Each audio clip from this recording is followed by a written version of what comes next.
Mike Tirico on the call, NBC Sports last Thanksgiving. Purdy to Ayuk and the Niners handled their business up in the Pacific Northwest, 31-13. They swept the Seattle Seahawks. They were rolling. Of course, we know how that season ended. So now they go back up in a monster game, folks. We're not going to sugarcoat it. This is massive for the 49ers, massive for the Seahawks. Seahawks 3-2, Niners 2-3. Niners have yet to win a division game. They're 0-3 in the NFC.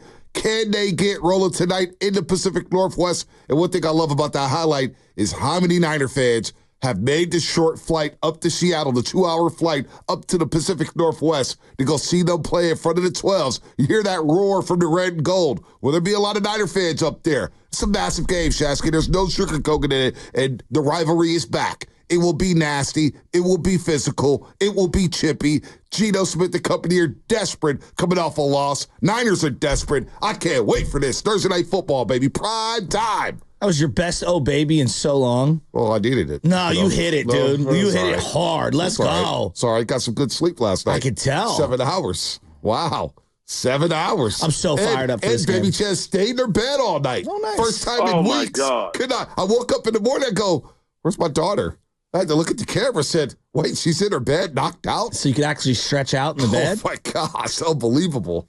Unbelievable. No crooks in the neck. Back feels good.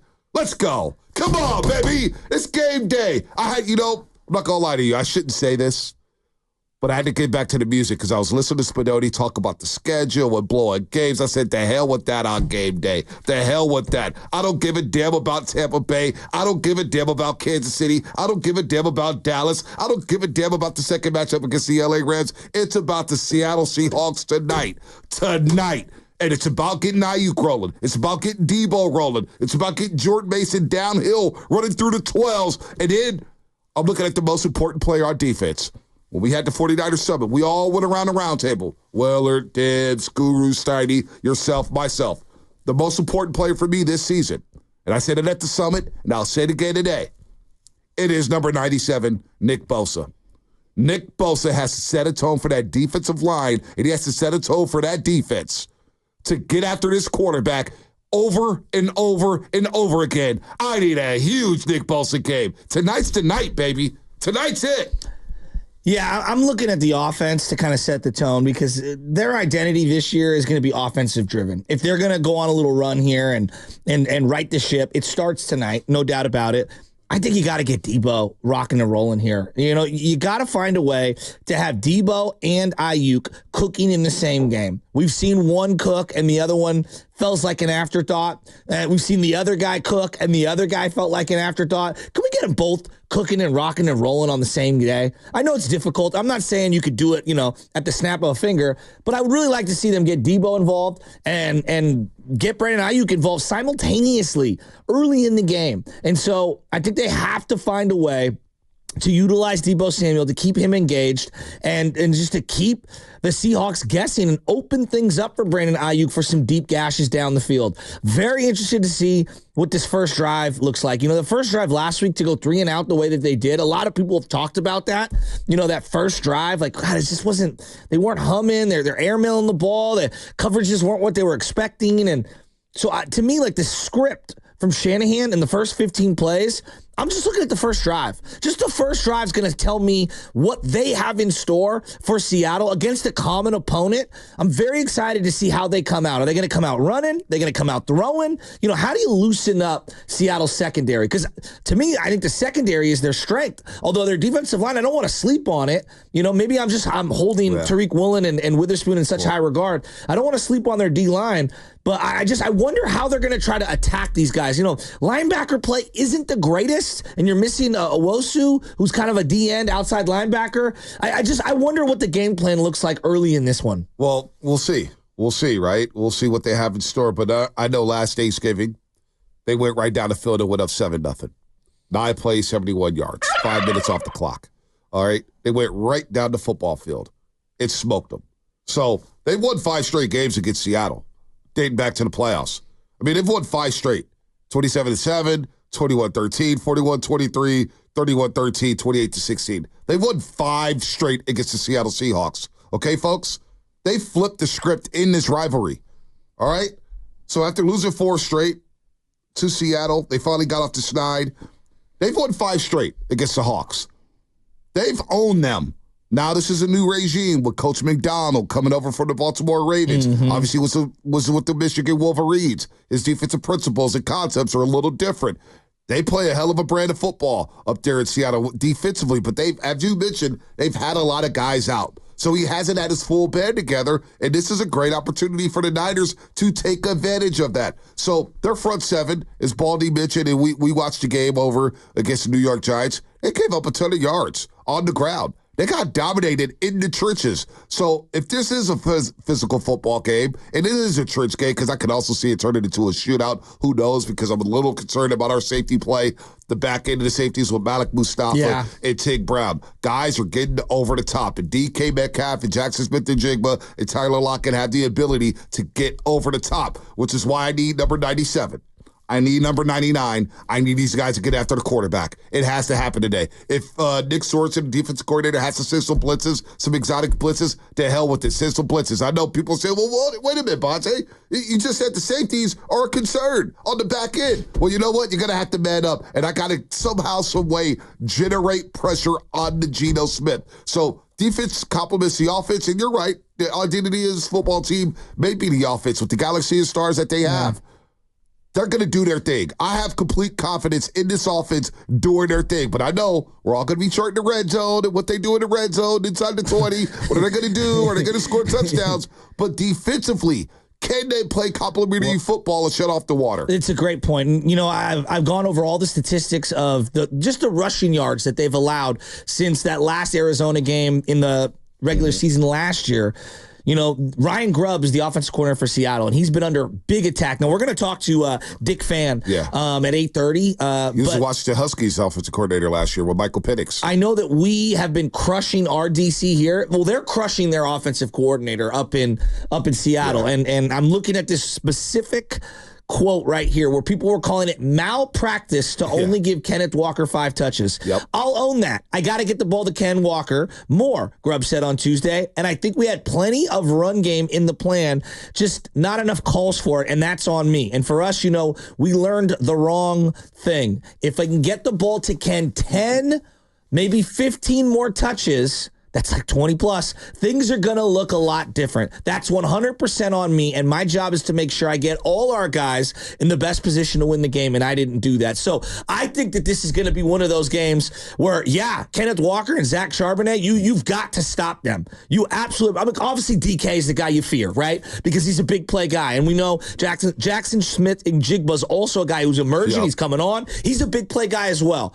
Stopping the run, the situational run, is going to be vital to the Niners getting off the field.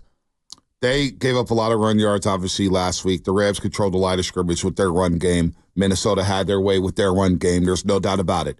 They're going to make it a point of emphasis. And McDonald, you know, he's coming over from Baltimore by way of Michigan. Guess what they like to do? The Harbaughs. They like to run the football. So McDonald, there's no doubt about it. He's looking at last week's gameplay and said, what is this? We're not playing in the Pac-12. We don't have McMillan. We don't have Roma Dunze. We don't have Michael Penix Jr. What the hell are you doing? We got Geno Smith, and we need to have more balance. So there's no doubt. They're looking at the film from last week saying, where can we attack the 49ers in the run game? There's some weaknesses here. They're going to run at number 59, Devontae Campbell. 100%. They're going to run at Fred Warner and test his ankle out and see, can you run sideline to sideline like you normally do? Because last week, Fred Warner was compromised. How's his ankle feel? Is he going to shoot it up? What's going on with Fred Warner? How's he feeling? It's a desperation game for both teams, folks. But you're right. Kenneth Walker, the third, is a bowling ball. He's got a build like James Conner. Yeah. He from Michigan State. I love him. He's physical. He can run between the tackles. He's a home run hitter. You got to slow down the run game. There's no doubt. When I was looking at just some of the numbers and I'm going through it, because I'm like, all right, I think I know Seattle, but what are they this year? You know what I mean? Because every year is a little different. Week to week, it's a whole different universe in the NFL. But like year to year, it's even crazier. The Seahawks are 20th in rush yards, 31st in rush attempts. Yeah, that's criminal. It is. And then I'm looking at it, I'm like, look, you have great wide receivers, but Geno Smith should not be leading the league in pass attempts, completions, and pass yards. That's crazy. It is crazy. It's crazy. And then I look at you look up and you're like, well, how do they lose these last couple of games? Well, They've given up 42 and 29 points, and I think they've had to throw a lot. I was just going to say they got away from the run. And so I do believe early in this game, stopping the run is important. No, it's imperative. There's no doubt about it. It's imperative that they do that because, as you mentioned, the Detroit Monday night game, I was just going to say that. The game flow kind of dictates what you do. And so the game flow against Detroit, boom, you're automatically you're down 14-0.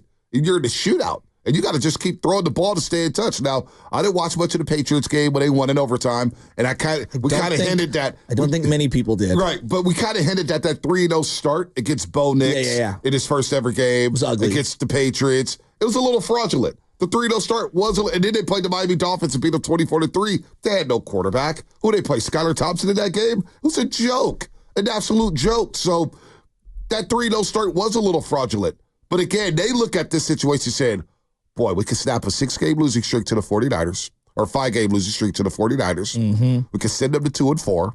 We take a commanding lead in the NFC West. We could catch our breaths a little bit, and then we could get defensive reinforcements back. That's what they're thinking in Seattle. For the 49ers, it's calm the waters. Yeah. A win can do this fan base. A win can do this team wonders. So when we come in here tomorrow morning, it's no doom and gloom. It's let's get ready for the Kansas City Chiefs and let's celebrate a win against Seattle. So stopping the run early, you're so right about that. But when they do pass, this is primetime television.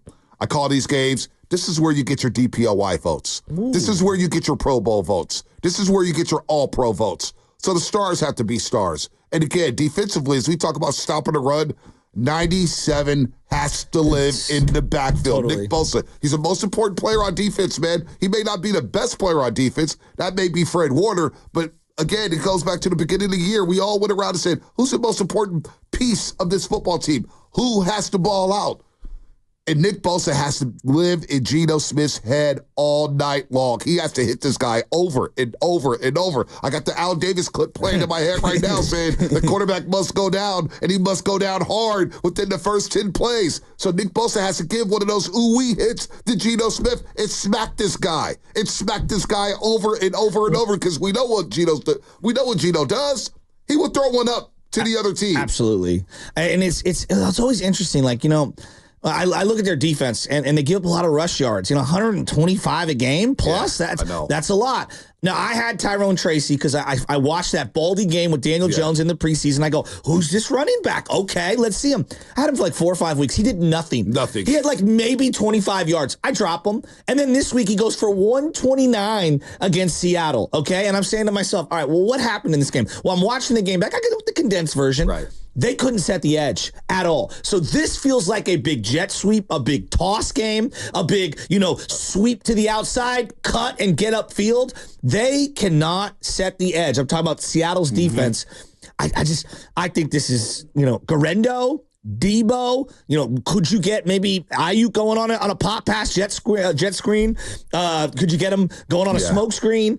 Can you get Jordan Mason looking really good? If they can go for like 75 rush yards in the first half, I think that just even more. Just control the the play line of action scrimmage. sets up off that. Yeah, just keep going with the play action. I am wondering what the defense looks like for Seattle. Who's going to be in? Who's going to be out? We're going to talk to Dick Fan at 8:30 about that. We got Stats on Fire, Rob Guerrera at 9:20. What he's going to be looking for. Obviously, everybody's concerned about the red zone issues. So can the 49ers rectify those red zone issues if they get there? Then we have a new kicker, Matthew Wright. How's he going to do in the 12s? What if it comes out to a kick?